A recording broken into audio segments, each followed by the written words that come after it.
Praise God. Hallelujah. This is the day that the Lord has made, and we will rejoice and be glad in it. Amen. Alam niyo, kapag po pinili po natin na sumamba sa Panginoon, babaguhin ni Lord ang iyong sitwasyon. Amen. Kung malungkot ka, papasayahin ka ng Panginoon. Kung may problema ka, tutulungan ka ng Panginoon. Amen. Ikaw ay matagumpay na. Alam niyo, ang problema ay nasa isip lang eh. Nagsisimula po ang tagumpay dito sa isip natin. Kapag ikaw po ay balisa, ikaw ay namumroblema, hindi mapakali ang isip mo, kailangan mo po ng tulong ng Panginoon. Because our God is a God of peace. He is the source of peace, ng katiwasayan, ng kapayapaan ng ating puso't isipan. Kaya nga po, it is a choice. Amen. Pipiliin mo ba ang malungkot o maging masaya? Pipiliin mo ba ang mag-focus kay Lord o sa problema?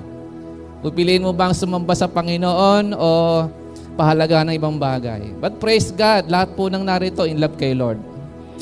Amen. Maging po yung mga kasama po natin na sumasamba kay Lord, na nakakonect po through online, welcome po kayong lahat, lalo po yung ating mga OFWs, lahat po ng ating mga spiritual family na tuloy-tuloy pong kumukonect sa pagsamba sa Panginoon sa pamamagitan po ng online.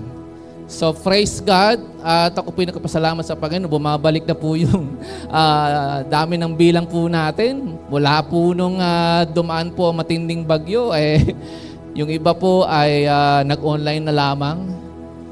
Praise God, maapaw na ulit tayo. Yung announcement na kinukulang na tayo sa upuan ay i-workout natin uli, magdagdag tayo ng mga upuan. Sapagkat naniniwala ako sa susunod na mga Sundays, ay apaw-apaw na talaga tayo, kukulangin ng upuan. Amen? Next year, magpapa-extend uli po tayo. Naku, walang nag-amen. Ayaw nyo ba? Ibig sabihin lang, ang Panginoon nagbibigay ng increase. Amen? At talagang ina-advance si Lord ang kanyang ministry. Bakit? Kanya naman ito, di ba? Sino ba may-ari ng church? Sino ba may-ari ng ministry? Si Lord. Kaya lalago ito. Amen? Sa ayaw at gusto ng iba, lalago ito. Dadami po ito. Sapagkat kay Lord po ang ministry na ito. At magiging pagpapala po tayo sa buong community. Kanina mayroong in-exhort sa atin si Sister Carla na sabi tumataas ang bilihin, tumataas ang lagan ng bigas. Pero alam nyo, hindi tumatalab sa akin yung ganung mga narinig po nating bad news. Sapagkat mas makapangyarihan ang pangako ng Diyos kaysa sa bad news. Amen po ba? Naghihirap man o maghihirap man ang ekonomiya ng mundo, pero ang ekonomiya ng paghahari ng Diyos na sumasa atin ay hindi kailanman malilimitahan. Amen po ba? Gusto ko pa nga ay mag-seed po tayo, mamahagi tayo ng bigas. Gusto niyo ba yon?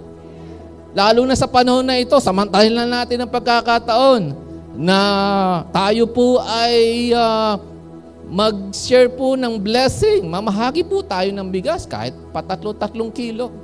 Okay? Sige, kung meron po yan na kinakausap na ni Lord ang kanyang puso. Okay? Makipag-ugnayan lang po kayo sa ating mga leader dito sa church. Kung gusto nyo magdala dito ng mga 50 kilos, ilang 50 kilos na sakong bigas, sige po, ipapamahagi po natin yan.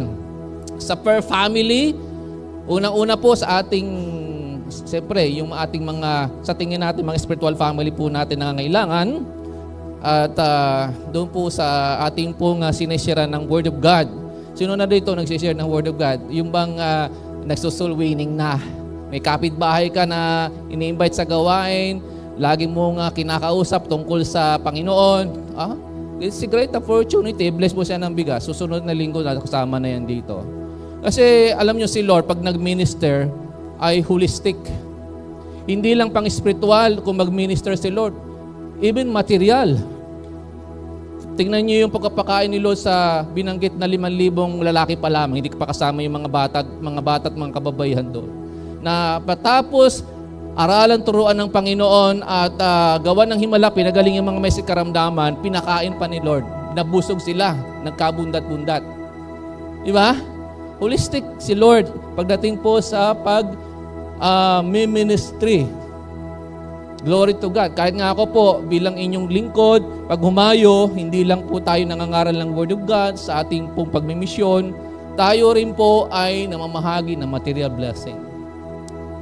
Lalo na po dun sa mga pastor na nandun po sa malalayong probinsya na kailangan abutin tulungan at may padama natin yung ating pag-ibig sa kanila, na ang Diyos po natin ay may pakita natin sa kanila na ang Diyos po natin ay mayaman, amen, generous, at hindi lamang po ang Diyos po ay nagke-care para sa spiritual natin pangailangan, even pang-physical, at maging po sa pang-pinansyal na pangailangan. Mayaman ang ating Panginoon, amen po ba? Alam mo, pag ganyan ang mindset mo, nasa ibabaw ka ng circumstances. Amen? Ako po, bumili ng kamatis. Ako mahal ang kamatis. Kailangan namin ng kamatis. Ako kasi ang cook sa bahay eh. Kahit mahal ang kamatis, bibili ako. Kahit mahal ang sibuyas, mahal ang pangregado, mahal ang gulay, bibili ako. Sapagkat hindi naman ako nawawalan ng pambili. Amen po ba? Yun nga lang, ubos talaga. At ilang araw namin kukonsume, pero hindi ako natatakot dahil magpuprovide ulit si Lord. Amen? Sa buong isang linggo, nakakain kami, hindi lang 3 times, may merienda pa. So, hallelujah! Hindi ka gugutumin ng Panginoon. Amen po ba? Hallelujah! Praise God! Glory to God. Tayo manalangin. Heavenly Father, thank you for your mighty presence. We allow you to take complete control, O God. Thank you, Holy Spirit. Be manifest. Ikaw po mag-flow. I-bless niyo po maging ang mga nakakonect through online. Mahayag ka, Panginoon, ikaw magsalita. In Jesus' name, amen and amen. Sa Panginoon na papuri, luwalhati at karangalan. Hallelujah. Now, ang mensahe ng Panginoon na nais ko ibahagi sa inyo, mayroong 4 na katotohanan, 4 powerful, encouraging truth. 4 powerful, encouraging truth mula sa Word of God, sa Bible. Inamagatan ko pong, what God wants for you. God wants for you, pero dinagdagan ni Ma'am Rachel ng what. What God wants for you, kasi sa po yung nagtatype. So, meron akong editor. What God wants for you. Sa Tagalog po kasi, ano ang gusto ng Diyos para sa iyo?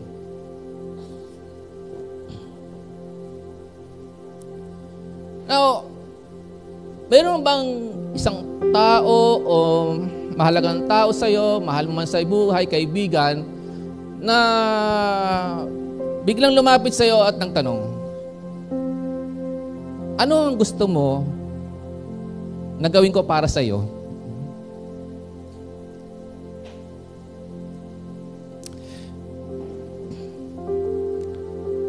Di ba napakasarap sa pakiramdam na merong isang tao nagpapadaban ng concern, ng love, ng pagpapahalaga sa iyo, na kahit sino ka pa, marahil marami kang mga pinagdaanan sa buhay, nakaranas ka ng rejection, nakaranas ka ng ikaw ay tinalikuran ng ibang tao, may mga tao na ginawan mo mabuti, pero at the end of the day, ikaw pa ang iniwanan at siniraan, at marami kang naging mapait na karanasan sa buhay, pero merong isang tao na lalapit sa iyo na magsasabi sa iyo, alam mo, mahal kita, concern ako sa iyo, gusto ko laging gawan ka ng mabuti. Amen. At alam nyo, ang ganyang lifestyle, yung taong buhay na niya ang gumawa ng mabuti, magpadama ng concern, malasakit, hindi lang sa mga mahal niya sa buhay, maging sa ibang tao, yun yung masasabi kong tunay na anak ng Diyos. Sapagkat kung ano ang Diyos natin mapagbigay, mapagmalasakit, ganun din ang mga anak ng Diyos. Buhay mo na yung maging matulungin. Amen? Buhay mo na at kasiyahan mo na ang tumulong. Magpadama ng malasakit sa iyong kapwa. Na kahit ano pa, maging minsan may mga tao na halos isuka na po ng iba, pero nakita mo sa kahabag-habag na kalagayan, andyan, kinilos ka ng Panginoon, at sasabihin sa iyo ni Lord, ipadama mo sa Kanya ang pag-ibig ko. Gumawa ka ng mabuti sa Kanya. At marirealize niya na kahit na siya inusgahan ng ibang tao, nilait, sinumpa na ng tao, ng ibang tao, pero still, mahal pa rin siya ng Diyos. Na ipapadama natin ang pag-ibig ng Diyos sa pamamagitan ng bawat isa na ninyo na narito. Amen po ba? Now, ang Diyos ang magtatanong ngayon sa inyo, ano ang gusto mong gawin ko para sa iyo? At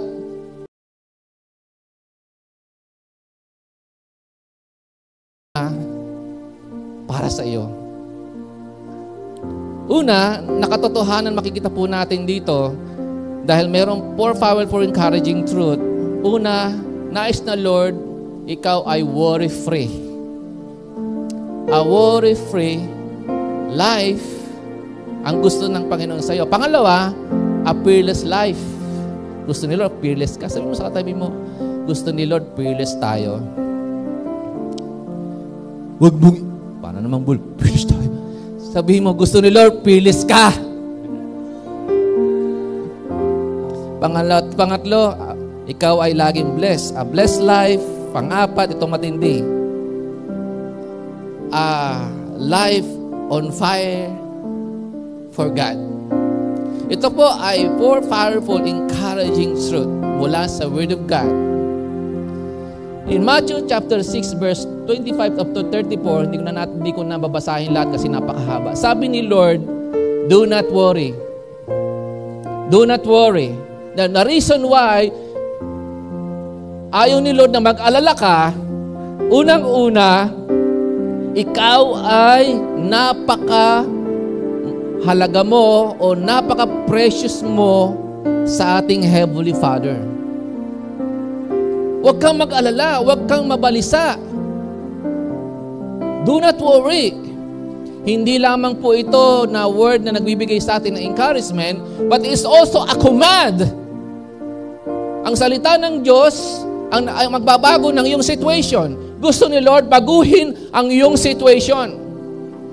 Sapagkat kung patuloy kang mag-aalala, kung patuloy kang magwo-worry, hindi mababago ang situation mo. Pero pag iyong tinanggap ang salita ng Diyos at ang kanyang utos sa iyo, sinasabi ng Panginoon, huwag kang mabalisa, huwag kang mag-alala. Gusto ni Lord, mabago ang iyong situation. Amen po ba? Ayaw ni Lord na ikaw ay mag-alala sa anumang bagay o mag-worry sa anumang bagay sapagkat gusto ni Lord maunawaan mo at isipin mo na napakahalaga mo sa Kanya.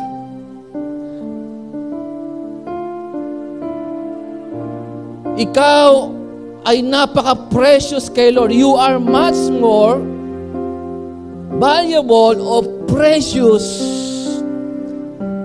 to our Heavenly Father.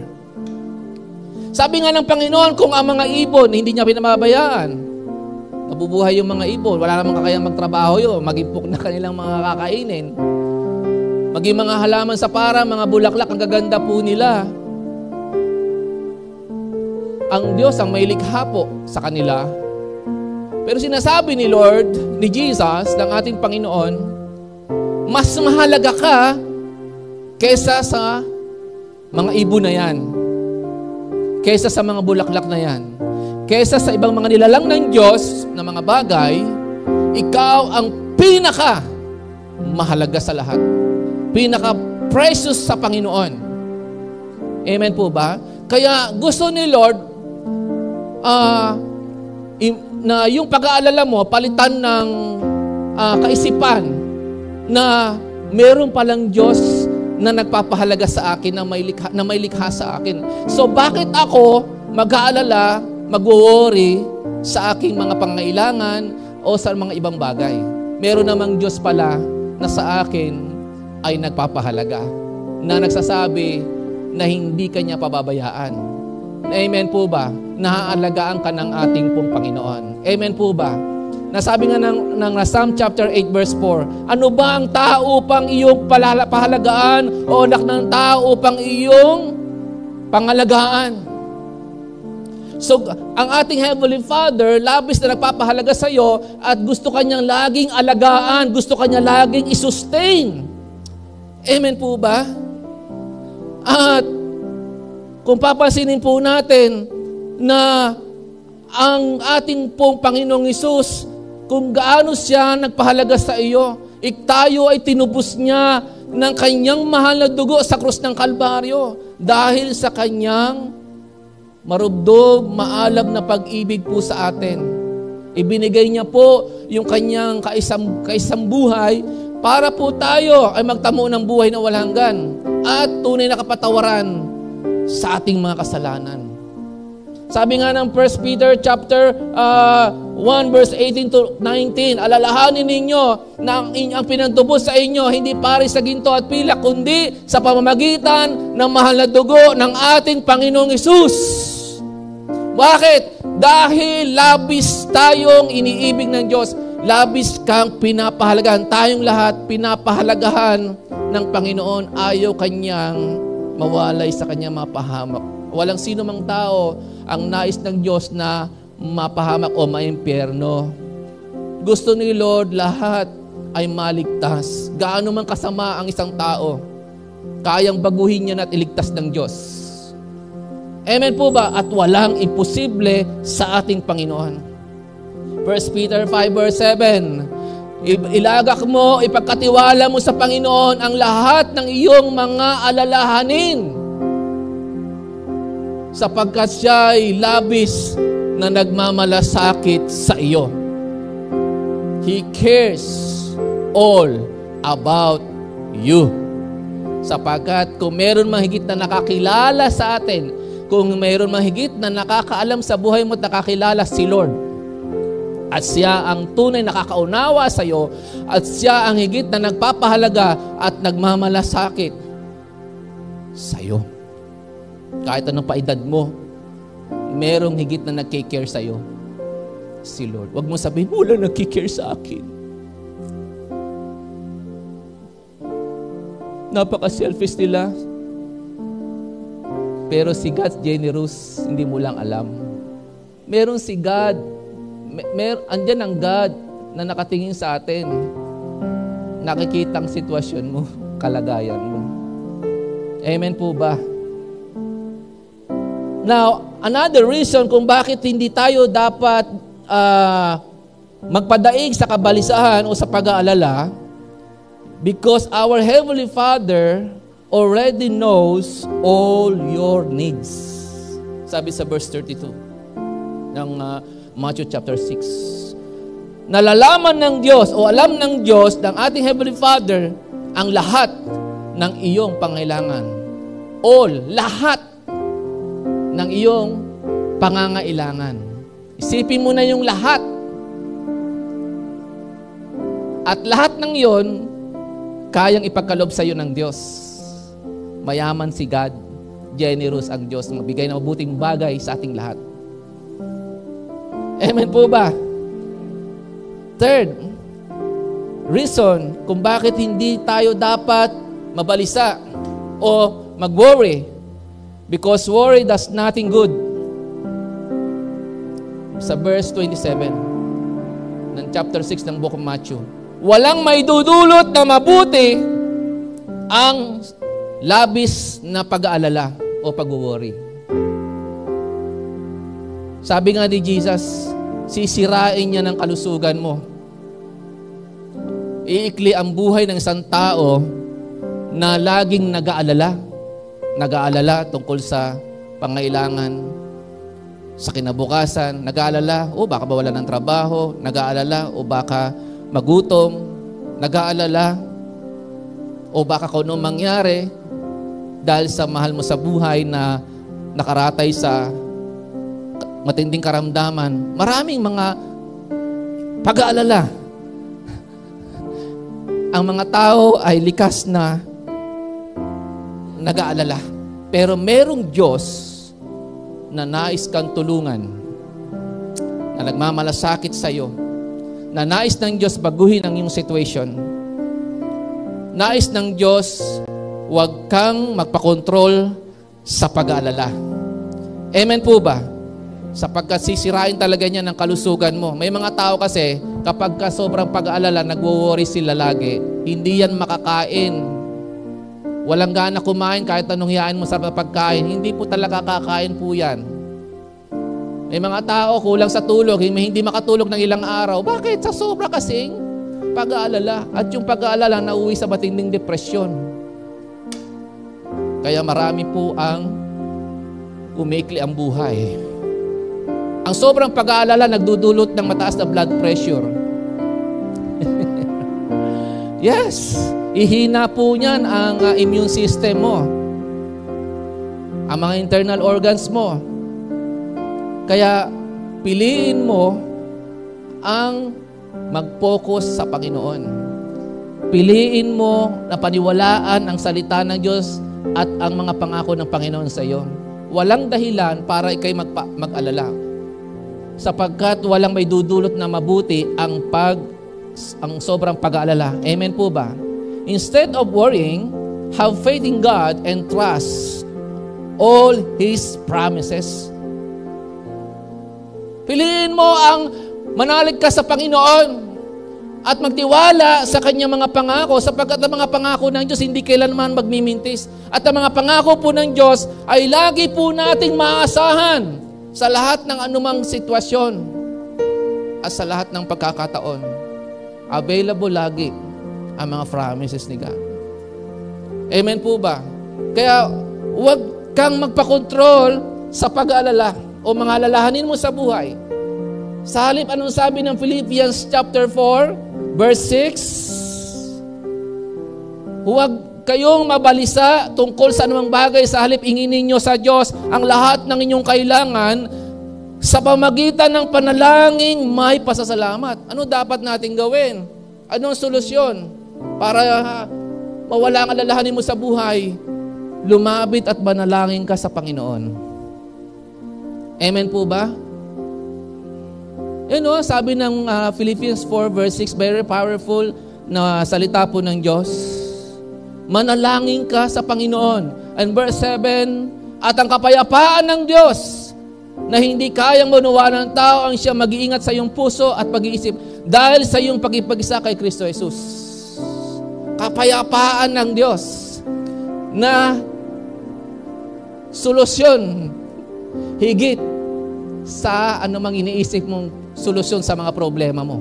Kailangan natin ng kapayapaan ng Diyos na maghahari sa ating puso't isipan. Kapag ang puso't isipan mo ay pinaghaharian ng kapayapaan ng Diyos, solve na ang problema mo. May breakthrough na mangyayari. Ibig sabihin, tinugong ka ng Diyos sa panalangin mo. Bakit? Dahil pinili mo ang magtiwala at lumapit sa Panginoon kaysa ang magpakontrol sa pagkabalisa o pag-aalala. Pagpapakita po yan ang pagtitiwala sa Diyos. Sapagkat ang pananalangin, hindi lamang pakipag-usap sa Diyos, pagpapakita po yan ang matinding pagdedepende mo sa Panginoon, pagtitiwala mo kay Lord, na kaya Kanyang suplayan, tulungan, at walang imposible sa Kanya. Kaya Niyang gumawa ng miracle sa oras na kailangan mo. Miracle for your finances, miracle for your healing, Miracle for your job, for your breakthroughs. Amen po ba? In all areas ng buhay mo, kayang gumalaw ang Diyos. Walang imposible sa Panginoon. Amen po ba? Secondly, another powerful, encouraging truth. Nais ng Diyos, fearless ka. Ayaw ng Panginoon, mapagarihan ka ng takot sa iyong puso. Isaiah 41 verse 10, don't be afraid, for I am with you. I will strengthen you and help you. I will hold you up with my victorious right hand, from the New Living Translation. Ang sabi ng Diyos, huwag kang matakot. Diyan sa unos na kinakaharap mo, diyan sa stores of life na yan, diyan sa matinding challenges na kinakaharap mo, diyan sa matinding problema na kinakaharap mo. Ang sabi ni Lord, ang sabi ng Diyos na makapangyarihan sa lahat, don't be afraid, for I am with you. Now, nagtitiwala ka ba dito sa pangako ng Diyos na ika'y sasamahan ng Panginoon, na ang Diyos na makapangyarihan sa lahat ay laging sa iyo, sa atin lahat? Amen po ba? Na kahit gaano man katindi yung kinakaharap mong mga challenges sa buhay, mas dakila makapangyarihan ng Diyos na sumasa atin, sumasa iyo, sumasa ating lahat. Amen po ba? So don't be afraid, for I am with you. I will strengthen you and help you. Palalakasin ka ng Panginoon. Di ba pagka may problema kang kinakaharap, may pagsubok kang kinakaharap, nangihina ka, di ba? Pinanghihinaan ka ng loob, natatakot ka, baka kung ano nang mangyari sa buhay mo. May mga estudyante nag-iisip, makatapos kaya ako ng pag-aaral ko. Hindi na ako binibigyan ng baon ng nanay ko kasi mahal na raw ang bilihin. Tapos nakalimutan pambigyan ka ng pamasahe, ang layo na lalakarin mo. 'Di ba? Pagdating mo na school, stress ka na. Pagod na yung isip mo, hindi lang yung katawan mo. Hindi mo na maintindihan yung tinuturo ng teacher mo sa iyo. Naisip mo lahat ng problema mo.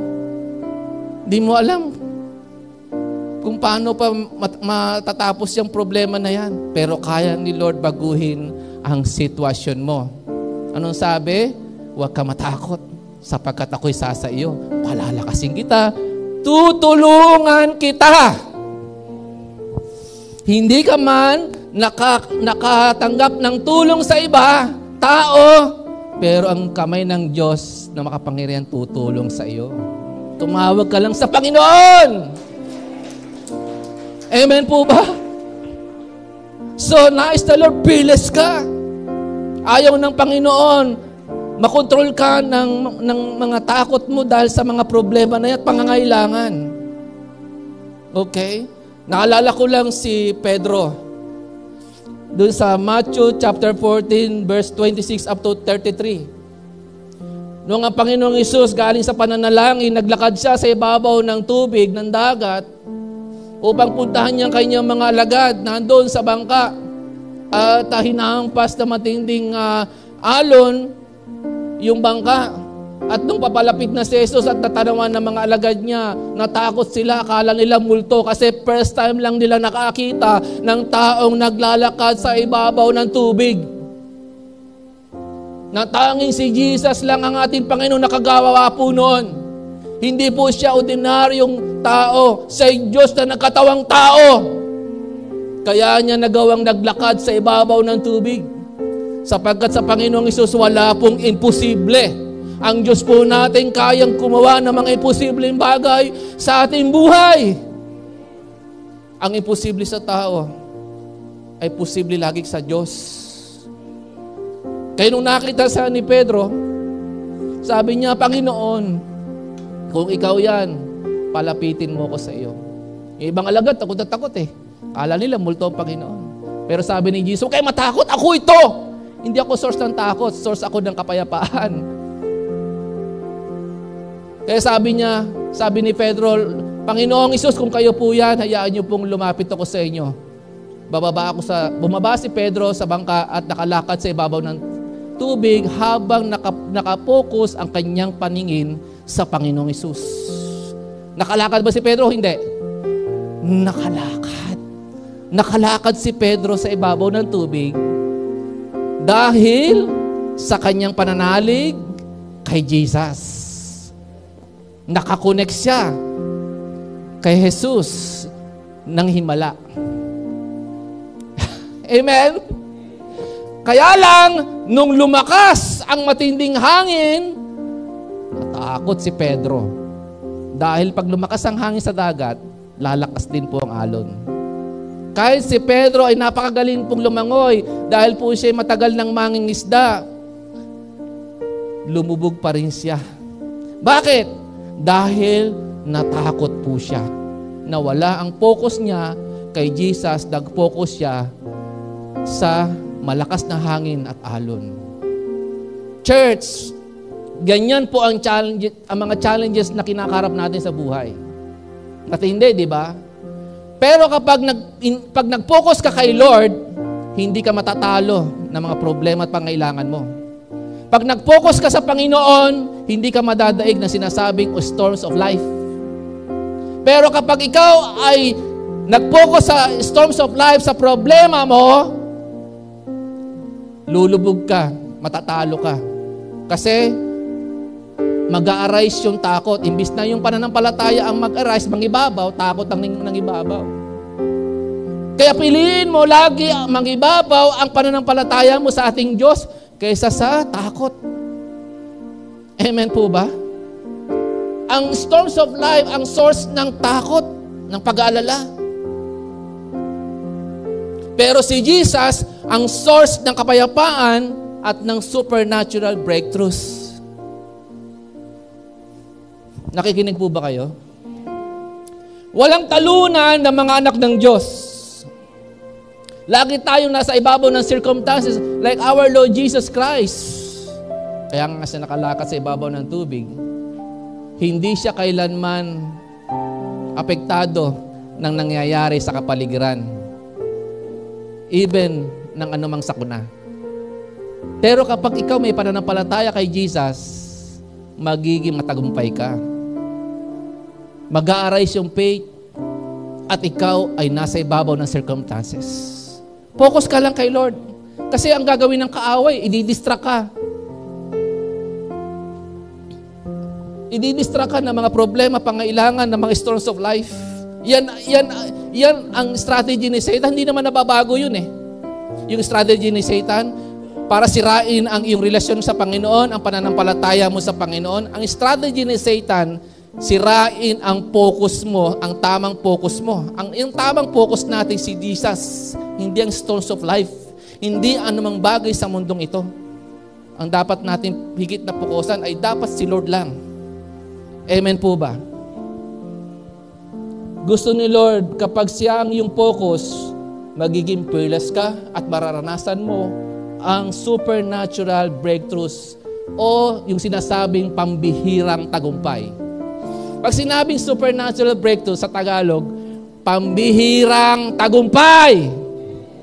Hindi basta-bastang tagumpay, pambihirang tagumpay. Amen po ba? Talaga, ang talunan yung problema, hindi ikaw. Ang talunan si devil, hindi ikaw. Sapagkat ikaw ay merong Diyos na mananagumpay. A supernatural God ay sumasa atin. Kaya ikaw, lagi ka makakaranas ng supernatural breakthroughs over circumstances and storms of life. Amen po ba? And third, powerful, encouraging truth, a blessed life. Kung babasahin mo Psalm 115, verse 13 to 15, ito po yung declaration sa atin ng Word of God. Sabi sa verse 13, He will bless those who fear the Lord, both small and great. And the Lord will give you increase. The Lord will bless you in all areas of your life. Amen po ba? Kapag nararanasan mo na yung increase mula kay God, binibless ka niya. Increase sa kalusugan, Increase sa kapayapaan ng puso at isipan. Increase sa katagumpayan. Increase sa finances. May posible pa sa Panginoon. O, tumataas ang bilihin, pero ini-increase ang ni Lord. Hindi ka na-increase ng sweldo ng company, hindi ka na-increase ng ibang tao. At alam ko sa lahat ng narito ay generous. Kung hindi kayo generous, wala tayong ganito gagandang sanctuary. At hindi tayo naka-aircon. Kung hindi ka generous, wala po tayong, tawag dito? Flat TV screen. At madadagdagan pa yan ang size ay 100 inches. Tama? Yun ang gusto ni Ma'am Reggie, 100 inches. Maliit lang sa atin yun. Amen po ba? Amen! Sa isang linggo, baka meron na tayo niyan. Meron na nag-amen na lahat. 100 inches.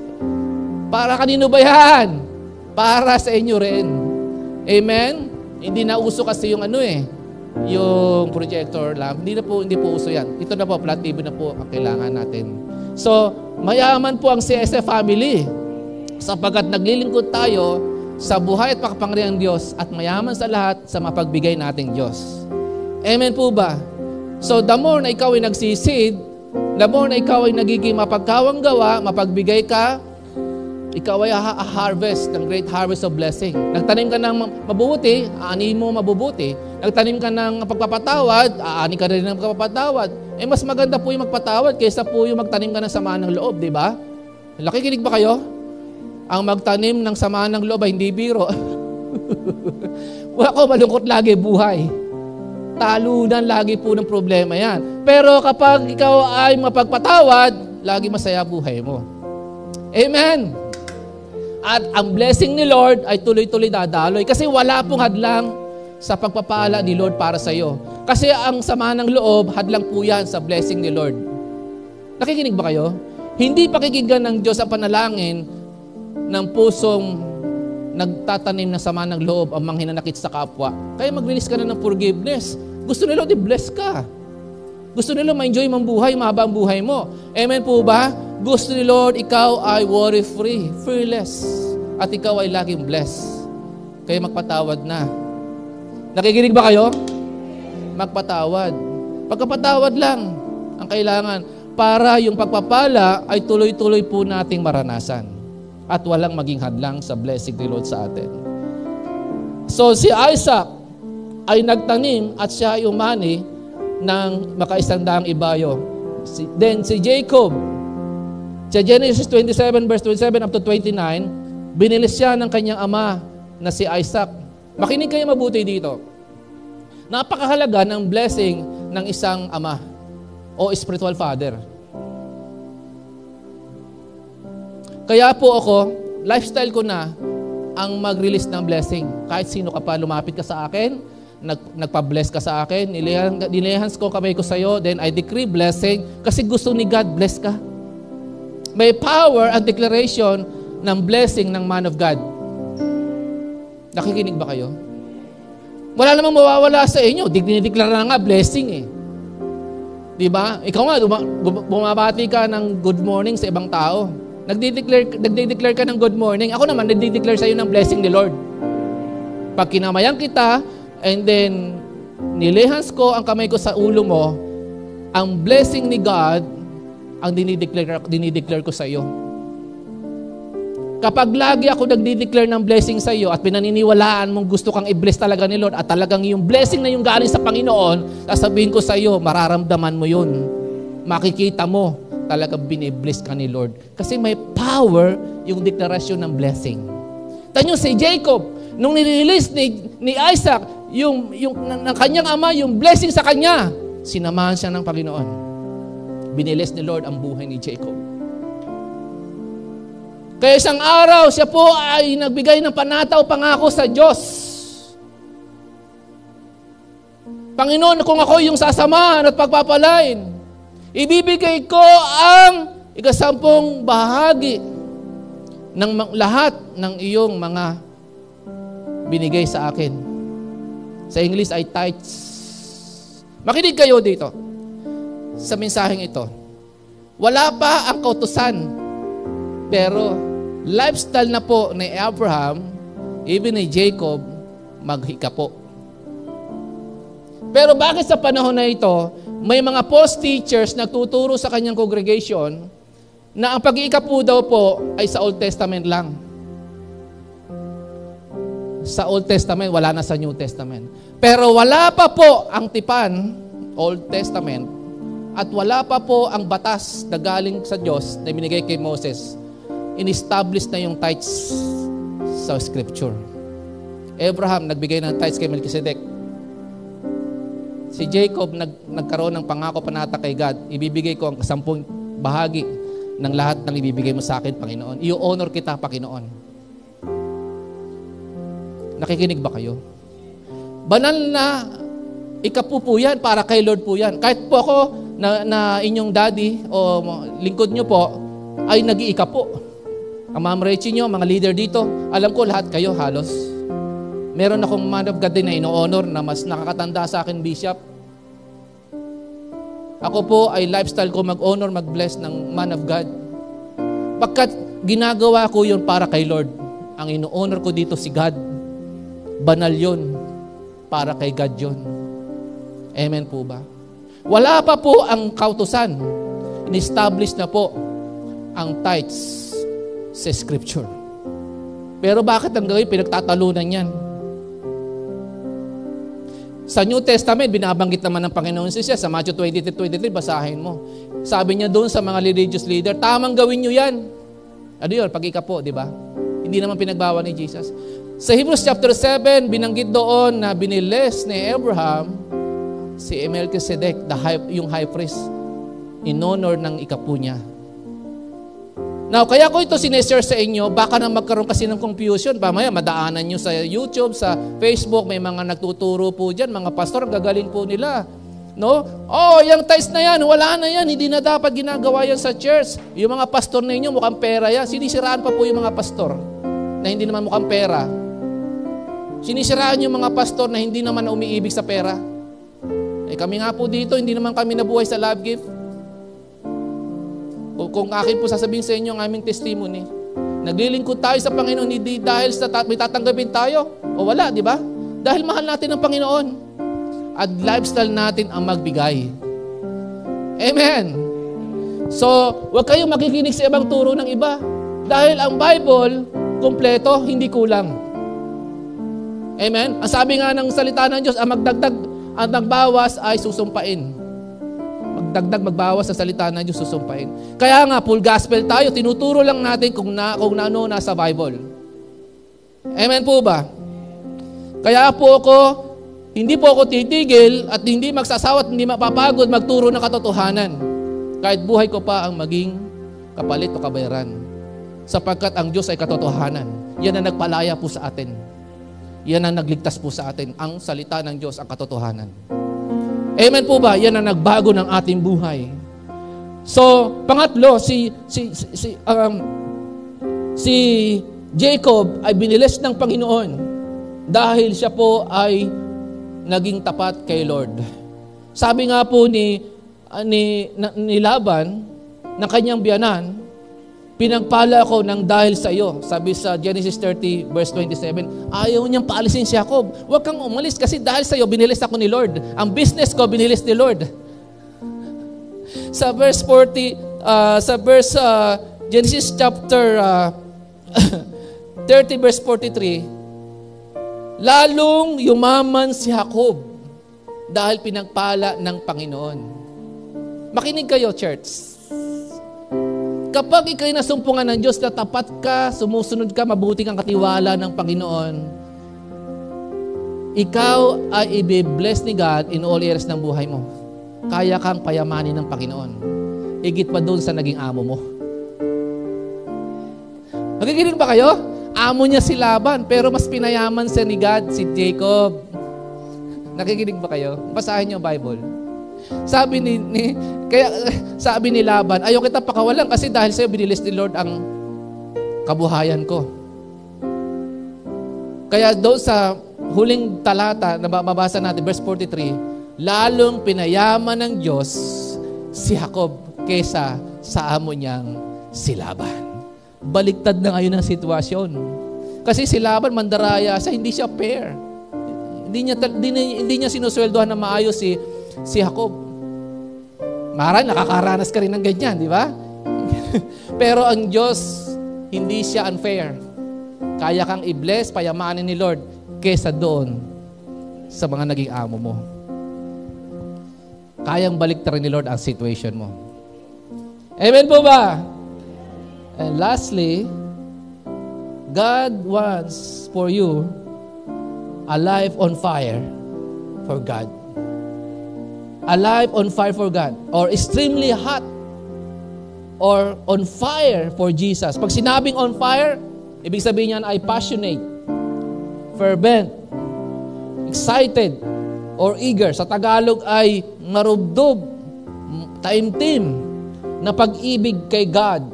Passionate, fervent, maalab kay God. Amen? Excited, and also eager. Pag sinabing eager, ay masigasig o energetic. Tingnan mo yung katabi mo, masigasig ba yan at energetic para kay Lord? Sa pagsamba pa natin, energetic ka? Excited ka ba lagi sumamba sa Panginoon? Ikaw ba ay very passionate sa relationship mo kay God? Ikaw ba ay maalab sa iyong paglilingkod sa Panginoon? Na hindi ko muna sa church po tayo o na tayo nakakasama-sama, ikaw ay maalab. Pero ang totoong may passion kay God, excited. Laging sabik sumamba sa Panginoon. Yung bang kahit anong mangyari, hindi ka pahadlang, hindi ka papipigil, sasamba ka pa rin. Nakikinig kayo? Na kahit may distraction, may dumating na problema, pipiliin mo pa rin sumamba sa Panginoon. Why? Kasi mahal mo ang Diyos. At excited ka lagi magpuri. Andoon ang fire, andoon ang alab mo sa iyong relasyon sa Panginoon. Okay? Revelation 12 verse 11, be enthusiastic to serve the Lord. Pag sinabing enthusiastic, masipag. Sabi mo sa katabi mo, masipag ka. O magpakasipag ka. Enthusiastic, masigla. O excited. Excited. Amen? 1 Corinthians 15:58, ang sabi doon, magpakatatag kayo at magpakasipag para sa gawain sa Panginoon, paglilingkod sa Panginoon, yamang, hindi nasasayang ang inyong pagpapagal para sa Kanya.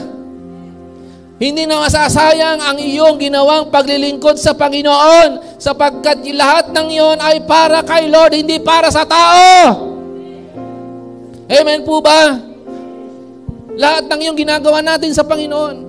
Yung tayo po ay umawi, tumugtog dito, sumayaw, yan ay paglilingkod sa Panginoon, hindi yan nasasayang. Yung ating pong pagsuporta sa ministry, paglilingkod din yan sa Panginoon, hindi yan nasasayang. Amen po ba?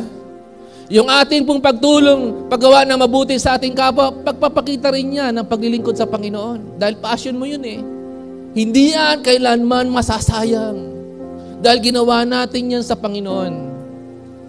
Amen po ba? Kaya nga sabi, magpakasigla ka sa paglilingkod mo sa Panginoon. Amen po ba? Tanyo si Tatay Toto, di ba? Pag kailangan natin ng tulong niya, andiyan ka agad siya. Ano ba kailangan natin, Bishop? Ito, kailangan natin ng tools, kailangan natin ng ganito, manpower, tutulong ako. Dahil ginawa niya yung kay Lord, excited siyang gawin yun. Kahit siya po'y maedad na, pero ang nagbibigay sa kanya ng lakas, yung kanyang passion kay God para magpatuloy na maglingkod. Na kahit anong mangyari, tuloy-tuloy ako maglilingkod. Yun ang kanyang mindset. Tanyo si Tatay Richard, ilang taon na yan? 75 na? 76? Umahayo pa rin. Binibisita kayo. Pinapalo up kayo. Hindi tumitigil ng paghayo, paglilingkod sa Panginoon. Kasama sila Sister Lily, si Nanay Clarita, Nanay Glenda, Sister Glenda. Tuloy-tuloy sila sa paghayo. Bakit? Sapagkat ginagawa nila yan para sa Panginoon at alam nila hindi yun nasasayang, hindi yun nawawala ng kabuluhan. Kaya dami nyo ngayon. Bumabalik na yung dating bilang. Naaapaw. Next Sunday, aapaw na aapaw po yan. Kasi nga ang sipag nila po humayo. Amen? Kung sino po yung matatanda, humahayo. At ang binibisita ay kadalasan hindi naman matatanda. Pero nabibless tayo, di ba? Sa kanilang buhay. Kaya be enthusiastic to serve the Lord. Magpakasipag po tayo, maging maalam, masigla at excited sapagkat hindi po nasasayang ating paglilingkod. Alam nyo, nung ako po ay first year high school, ang unang ministry ko, ako po ay caretaker sa church. Nagwawalis, nagmamap, nagdidilig ng mga halaman, nagsasalangsang ng upuan. First year high school po ako nun. Saturday ng hapon hanggang gabi, mag-iisa lang ako, maglilinis, magpe-prepare na mga gagamitin para sa kinabukasan dahil Sunday worship service. Wala po yung mga magagawa. Yung pastor manggagaling pa ng Quezon City. Ako, taga Marikina po ako. Methodist Church, yung aking unang church noon na pinaglingkuran. First year, high school. Alam nyo, excited akong gawin lagi yon. Habang ako'y nagwawalis, ang saya-saya ng puso ko. Habang ako'y nagmamap, excited ako sa gawain ng Panginoon. At kapag nakapagdilig na ako, masisigla na yung mga halaman, hallelujah, at nakikita ko namumulaklak, tuntua po ako. At matapos ako makapaglinis, makapag-ayos ng mga upuan, ng pulpito, naayos ko na, nalinis, magpe-pray na ako niyan. Lord, salamat po sa pribilehyo na ako'y nakapaglingkod sa inyo at ako'y nagtitiwala na sa araw ng bukas, sasamahan mo po kami sa aming balalagawan, banal na pagtitipon. Alam nyo, andun yung passion ko sa Panginoon. Bakit ko ginagawa yun? Mahal ko si Lord. Bakit natin pinaglilingkuran sa Panginoon? Bakit natin pinaglilingkuran si Lord? Sapagkat iniibig natin ang Diyos. Sasabihin ko sa inyo, yung paglilingkod na ginagawa natin na yan sa Panginoon, hindi yan kailanman matutumbasan ang pagpapakasakit na ginawa ni Jesus para sa atin, kaligtasan. Nakikinig ba kayo? I challenge all of you. I-commit nyo lagi ang buhay nyo kay Lord. Maglingkod tayo ng sama-sama na mayroong kagalakan, na may kasipagan, na mayroong kaalaban, mayroong pag-ibig sa Panginoon. Gawin natin yan para kay Lord. Kung ikaw man na hindi nakakarinig ng papuri ng ibang tao at hindi ka sa tingin mo pinapansin ng ibang tao sa ginagawa mo na yan na paglilingkod sa Panginoon, ang Diyos ay nakatingin sa iyo. Nakikita ng Panginoon ang ginagawa mong paglilingkod. At yan ay ginagawa natin lahat para sa Kanya. Ang Diyos ang pupuri sa iyo, hindi ibang tao. At ang Diyos ang magre-reward sa atin, hindi ang tao. Amen po ba? I-bless ka ni Lord sa lahat ng areas ng buhay mo. Tignan sila Nanay Betty. Ang kanya mga kapatid, maaga pa lang dito na. Si Abi nandito na kanina. Alam nyo, ginagawa nilang lahat yun sa Panginoon. Masaya nilang ginagawa lagi niyang para kay Lord. Hindi lang tuwing Sunday, every other day ata, dito sila, nagwawalis dyan. Bakit nila ginagawa yun? Kasi mahal nila si God. Amen po ba? Kaya lagi malinis po yung ating holy sanctuary. Amen po ba? Palapakan natin ng Panginoon! Glory to your name, O God! Hindi nasasayang ang paglilingkod mo na yan, pag sa Panginoon, meron kang gantimpala kay Lord. May gantimpala ka. Amen po ba? Yung mga paghahayo-hayo nila Kuya Andrew, nila Carla, nila Teacher Marian, na mga kabataan, ang Diyos ang magagantimpala sa kanila. Yung ginagawa mong suporta sa ministry, alam nyo, ministry yan yung pagbibigay mong suporta, ministry din yan talaga. Lord ang magbe-bless sa'yo in all areas ng buhay mo. Laging masaya si God. Laging masaya ang puso ni God. Dahil pinaglilingkuran mo siya ng may kagalakan. dahil mahal mo ang Panginoon. Kaya ka nandito, kahit na marami kang pinagdadaan ng problema, pagsubok, hindi ka nagpapigil sa pagsamba mo, para sa pagsamba mo kay Lord kasi mahal mo ang Panginoon. Hindi ka uuwi na hindi ka pinagpala ng Panginoon. Uuwi ka na ikay bless! Hindi lang ngayon, ang buong isang linggo mo, mga araw na darating, ikaw ay bless. May basbas ang Diyos sa iyo para sa araw na ito. Amen? So, nice the Lord, ikaw ay extremely hot, on fire, o sinasabing boiling hot eh. Keep your passion burning or boiling hot or extremely hot for Jesus. Huwag kang tumulad doon sa isang church, doon sa Revelation 3 verse 15, na hindi mainit, hindi malamig. Malahininga. At ang sabi ni God, dahil sa ikaw ay hindi mainit, hindi malamig, malahininga, isusuka kita. Wala dito yon. Pag sinabing isusuka, ano ibig sabihin nun? I-reject. Yung isang church na malamig sa relasyon kay God, nawawalan si Lord ng interest doon. Pero ang CSF family, maalab kay Lord. Amen? In love kay God, excited maglingkod sa Panginoon, laging present sa ating worship gathering, laging nakakonect through online. Ikaw ay blessed. Yan ang nais ng Diyos sa iyo.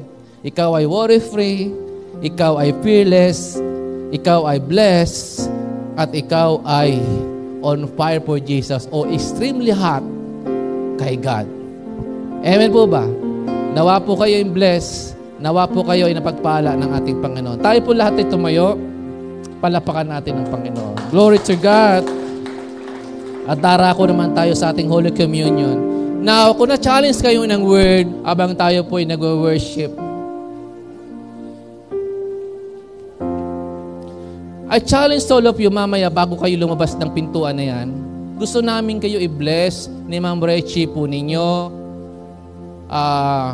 We will lay our hands sa bawat sa inyo and we will decree blessing. We will anoint you